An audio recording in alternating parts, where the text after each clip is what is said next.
तो जैसे हमने फर्स्ट पार्ट में देखा था, प्रेमचंद जी ने ये बताया कि बैल बहुत ही सीधे होते हैं, लेकिन वो भी अपनी आज़ादी के लिए लड़ाई करते हैं।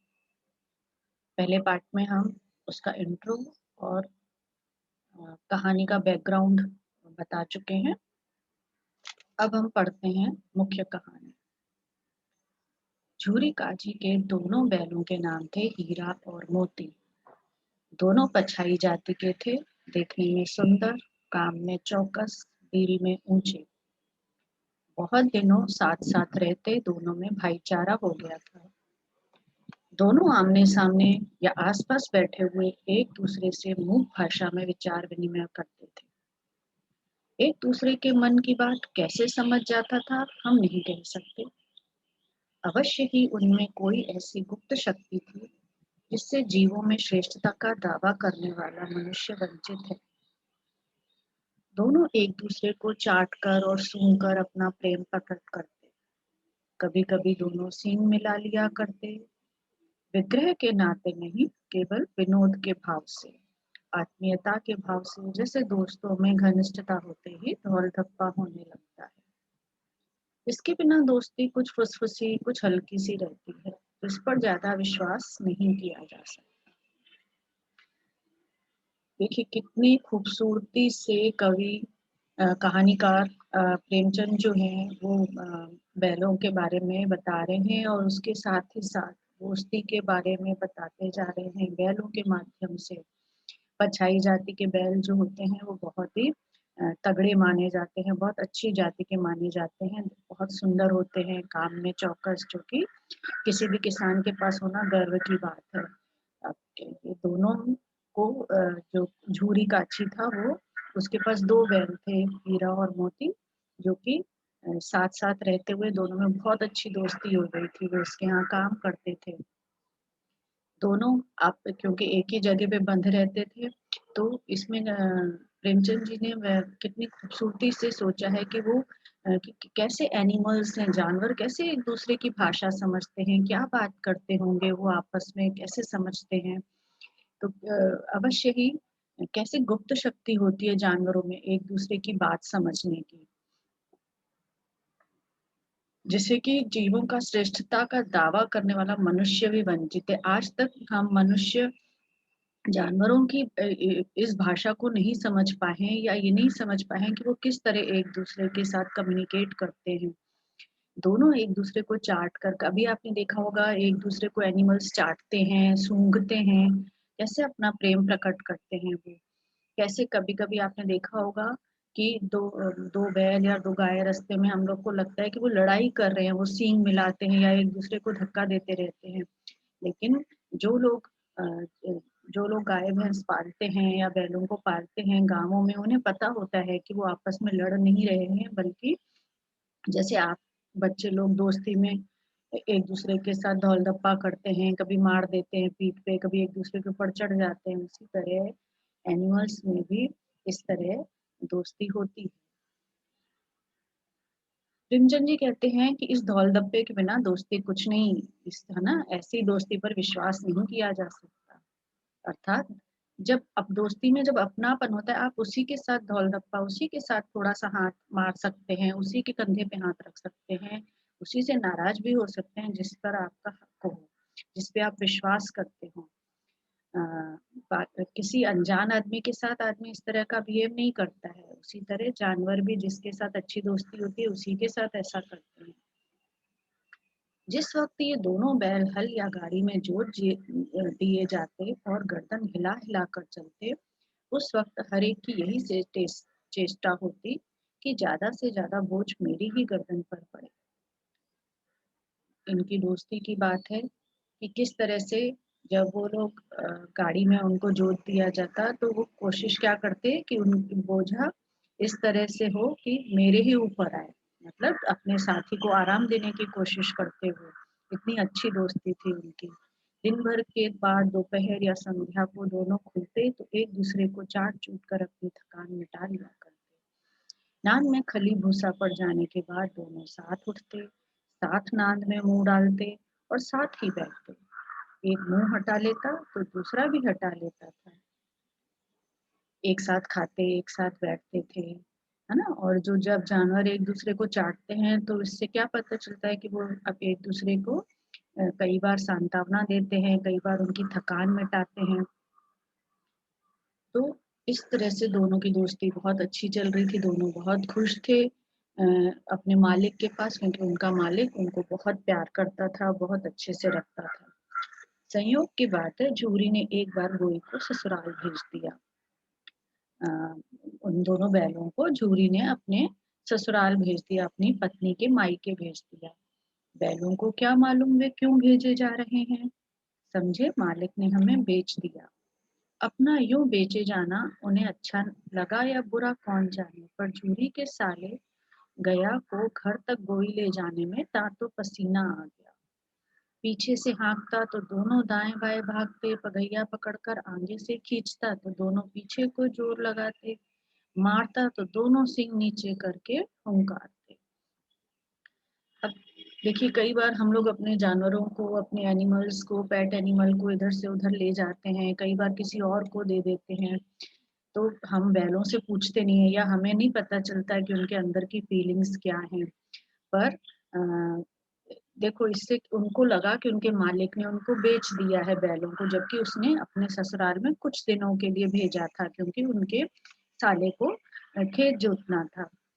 तो पर उन बैलों को उनको नहीं समझ में, उन्हें लगा उनको बेच दिया है, तो उन्हें ये बात बहुत बुरी लगी और उन्होंने उसको बहुत तंग किया। गया कौन था? गया था जूरी का साला, उनकी पत्नी का भाई था, जो कि वो बैल हाँकते हाँकते अपने गांव ले जा रहा था दोनों। तो दोनों ने उसे बहुत तंग किया, बहुत तंग किया, और इस तरह से अपना विरोध किया अपने जाने का। अगर ईश्वर ने उन्हें वाणी दी होती तो झूरी से पूछते, तुम हम गरीबों को क्यों निकाल रहे हो? हमने तो तुम्हारी सेवा करने में कोई कसर नहीं उठा रखी। अगर इतनी मेहनत से काम न चलता था तो और काम ले लेते। हमें तो तुम्हारी चाकरी में मर जाना कबूल था। हमने कभी दाने चारे की शिकायत नहीं की।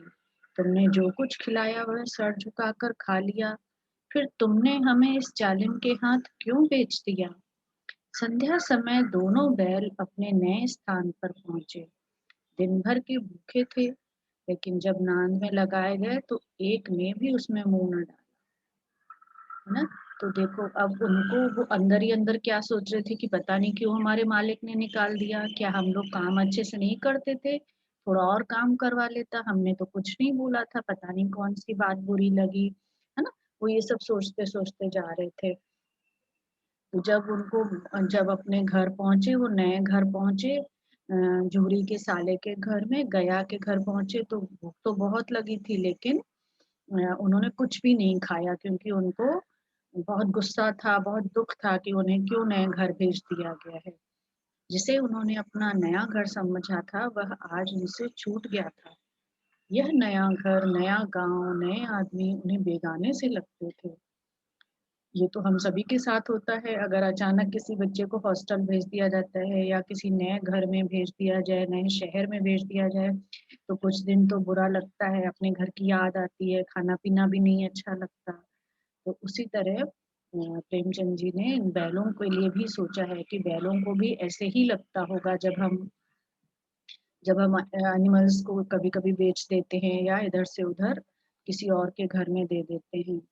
दोनों ने मूक भाषा में सलाह की, एक दूसरे को कनखियों से देखा और लेट गए। जब गांव में सोता पड़ गया तो दोनों ने जोर मारकर पगहे तोड़ा डाले और घर की तरफ चले। पगहे बहुत मजबूत थे, अनुमान न हो सकता था कि कोई बैल उन्हें तोड़ सकेगा। पर इन दोनों में इस समय दूनी शक्ति आ गई थी, एक एक झटके में रस्सियां टूट गई। अब जब सोते समय दोनों ने आपस में सलाह कर ली कि यहाँ से भाग जाएंगे। तो जब धीरे धीरे गांव में सब लोग सो गए, सब लाइट्स बंद हो गई, तो उन्होंने जोर मारा और रस्सियां अपनी तोड़ दी। जबकि रस्सियां बहुत मजबूत थी, लेकिन उनके पास इतनी ताकत थी और इतनी इच्छा शक्ति थी, जब जरूरत होती है, जब हमारे अंदर हमें कुछ काम करना ही होता है, हमारी मजबूरी होती है, तो हम बहुत जोर लगा के वो काम करते हैं। तो इस तरह उन दोनों ने अपनी रस्सियाँ तोड़ दी और अपने गाँव की ओर चले गए। है ना? आपने देखा होगा गाय, बैलों और जो पेट एनिमल्स होते हैं उनको वो सूंघ कर अपने घर का पता लगा सकते हैं। कई बार आपने देखा होगा अगर आप अपने डॉग को, पेट एनिमल को किसी और को दे भी देंगे, तो वो सूंघता-सूंघता वापस आपके घर भी आ सकता है। अगर वो घर बहुत पास में है दूसरे किसी का, तो वो वापस आपके घर ही आ जाते हैं। झूरी प्रातःकाल सोकर उठा तो देखा कि दोनों बैल चरनी पर खड़े हैं। दोनों की गर्दनों में आधा-आधा गराव लटक रहा है, घुटने तक पाँव कीचड़ से भरे हैं और दोनों की आंखों में विद्रोह में स्नेह झलक रहा है। झूरी बैलों को देखकर स्नेह से गदगद हो गया, दौड़कर उन्हें गले से लगा लिया। है ना? जब उठा वो झूरी तो देखा क्या दोनों बैल खड़े हैं तो उसको तो बहुत खुशी हो गई, है ना? और उनकी आँखों में ऐसा उस स्नेह झलक रहा था विद्रोह में कि हमको को क्यों बेचा, वो भी समझ गया कि वो बहुत प्यार करता था वो, उसने दौड़ के उन्हें गले लगा लिया। प्रेमालिंगन और चुंबन का वह दृश्य बड़ा ही मनोहर था। घर और गाँव के लड़के जमा हो गए और तालियां बजा-बजा कर उनका स्वागत करने लगे। गांव के इतिहास में यह घटना अभूतपूर्व न होने पर भी महत्वपूर्ण थी।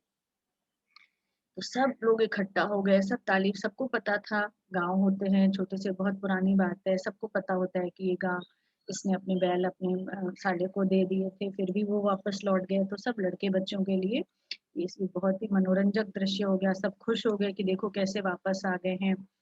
बाल सभा ने निश्चय किया दोनों पशु वीरों को अभिनंदन पत्र देना चाहिए। कोई अपने घर से रोटियां लाया, कोई गुड़, कोई चोकर, कोई भूसी। एक बालक ने कहा ऐसे बैल किसी के पास न होंगे। दूसरे ने समर्थन किया इतनी दूर से दोनों अकेले चले आए। तीसरा बोला बैल नहीं है, वे उस जन्म के आदमी हैं। इसका प्रतिवाद करने का किसी को साहस न हुआ। है ना? कई बार हमें इतना प्यार हो जाता है अपने एनिमल से कि हमें लगता है ये हमारे किसी जन्म के साथी ही हैं। है ना? क्योंकि अगर आप कभी-कभी पशुओं में इस तरह के गुण देखने को मिलते हैं कि लगता है वो इंसान की तरह ही सोचते हैं और इंसानों की तरह ही उनका बिहेवियर होता है। उनकी भावनाएं भी वही होती हैं जो इंसानों की होती हैं। लेकिन कौन गुस्सा हो गया? झूरी की पत्नी। झूरी की स्त्री ने बैलों को द्वारे पर देखा तो जल गई। बोली कैसे नमक हराम बैल हैं कि एक दिन वहां काम न किया भाग खड़े हुए। क्योंकि उसने अपने भाई को दिए थे काम करने के लिए बैल को, तो उसको बहुत गुस्सा आया। उसने बोला ये तो बहुत नमक हराम है, काम नहीं किया और भाग आए इधर। पर जूरी को गुस्सा आया। जूरी अपने बैलों पर यह आक्षेप न सुन सका। बोला नमक हराम क्यों है, चारा दाना न दिया होगा तो क्या करते। तो जूरी को लेकिन गुस्सा आया। बोली मेरे बैलों को, क्योंकि वो अपने बैलों से बहुत प्यार करता था, हीरा और मोती से। तो उसने कहा, और ये एक हंसी मजाक तो चलता ही रहता है कि पत्नियां अपने मायके का पक्ष लेती हैं और पति अपने ससुराल का। हर कोई अपने ससुराल का मजाक उड़ाता रहता है। तो वो कहने लगा कि चारा दाना न दिया होगा इसीलिए भाग आए। तो स्त्री ने रौब के साथ कहा बस तुम ही तो बैलों को खिलाना जानते हो, और तो सभी पानी पिला पिला कर रखते हैं। जूरी ने चिढ़ाया, चारा मिलता तो क्यों भागते।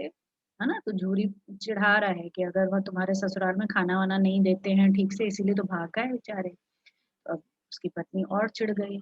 भागे इसलिए कि वे लोग तुम जैसे बुद्धुओं की तरह बैलों को सहलाते नहीं, खिलाते हैं तो रगड़ कर जोतते भी हैं। ये दोनों ठहरे कामचोर भाग निकले। अब देखो कहाँ से खली और चोकर मिलता है। सूखे भूसे के सिवा कुछ न दूंगी, खाएं चाहे मरे। तो उसको इतना गुस्सा आया कि मेरे मायके को क्यों चढ़ा रहे हैं। तो बोली खिलाते पिलाते तो बहुत है पर तुम्हारी काम भी करवाते हैं और तुम्हारी तरह सारा दिन बस बैलों को प्यार नहीं करते रहते। तो कहने लगे कि अब इनको खली और चोकर जो होता है गाय भैंसों को दिया जाता है अच्छे से, जैसे कि वो अच्छे से दूध दें, अच्छे से उनको ये अच्छा खाना माना जाता है गाय भैंस और बैलों के लिए। तो उसने केवल बोला कि अब इनको केवल सूखा भूसा ही मिलेगा। वही हुआ। मजूर को कड़ी ताकीद कर दी गई कि बैलों को खाली सूखा भूसा दिया जाए। बैलों ने नाद में मुंह डाला तो फीका फीका, न कोई चिकनाहट न कोई रस। क्या खाएं। आशा भरी आंखों से द्वार की ओर ताकने लगे। अब उसने मजूर को बोल दिया कि इनको केवल खाली भूसा दिया जाए, उनको खली और चोकर जो होता है वो नहीं दिया जाए। तो पहली बार हीरा और मोती को अजीब लगा कि आज ऐसा क्यों खाना, तो इसमें तो कुछ है ही नहीं।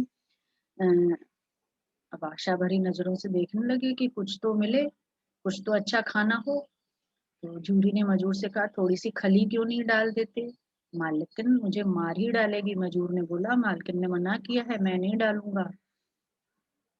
बोला, चुरा कर डाला। मजूर ने बोला, ना दादा, पीछे से तुम भी उन्हीं की सी कहोगे। तो मजूर ने बोला, अभी तो आप उनके सामने तो कुछ नहीं बोलोगे, मुझे बोल रहे हो कि चुरा के डालो। इस तरह उन दोनों को उस दिन सूखा भूसा ही मिला। दूसरे दिन जूरी का साला फिर आया और बैलों को ले चला। अब के उसने दोनों को गाड़ी में जोता। 2-4 बार मोती ने गाड़ी को सड़क की खाई में गिराना चाहा, पर हीरा ने संभाल लिया, वह ज्यादा सहनशील था।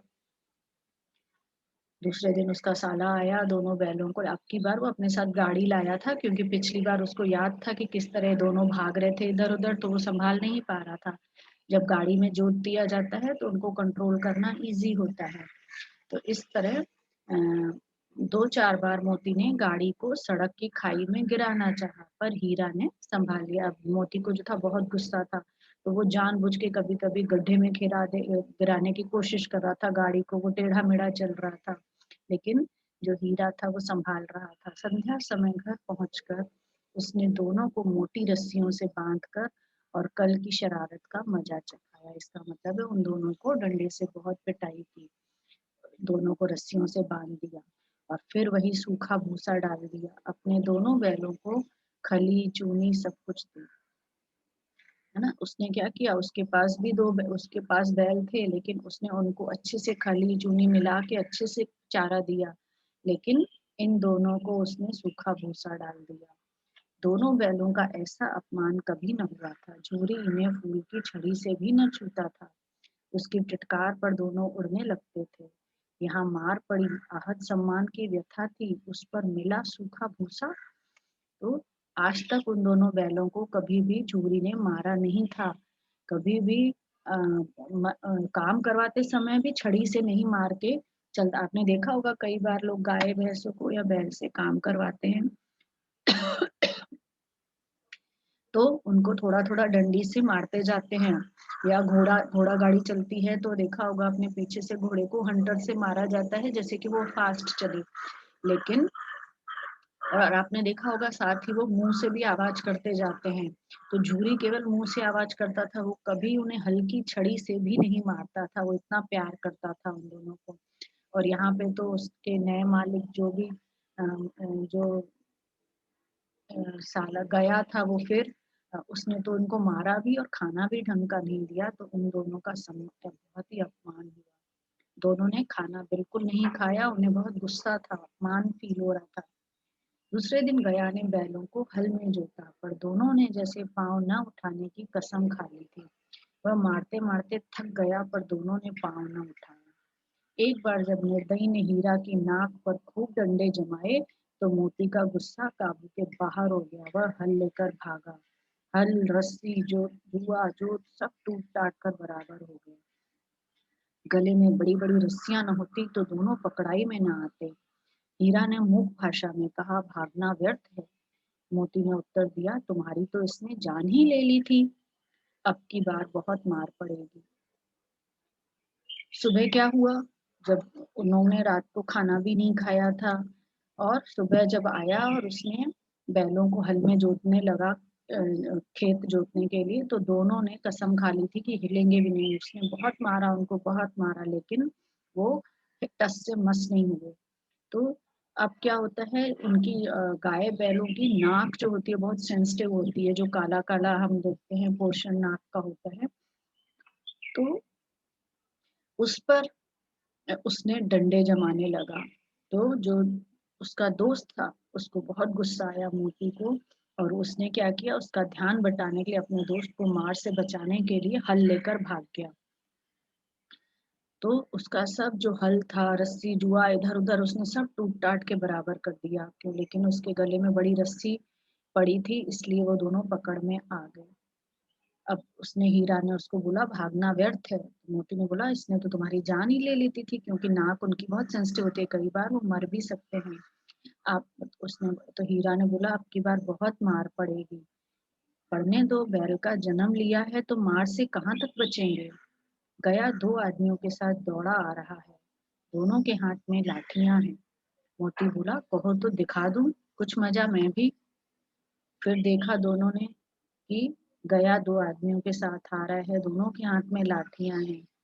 तो मोती बोला कि अभी और इसको मजा दिखाएं। तो उसने लाठी लेकर आ रहा है, हीरा ने समझाया नहीं भाई खड़े हो जाओ। तो मोती बोला मुझे मारेगा तो मैं भी एक दो को गिरा दूंगा ना। मोती गुस्से वाला है, वो कह रहा है कि मैं चुपचाप मार नहीं बर्दाश्त करूंगा, मैं भी मारूंगा।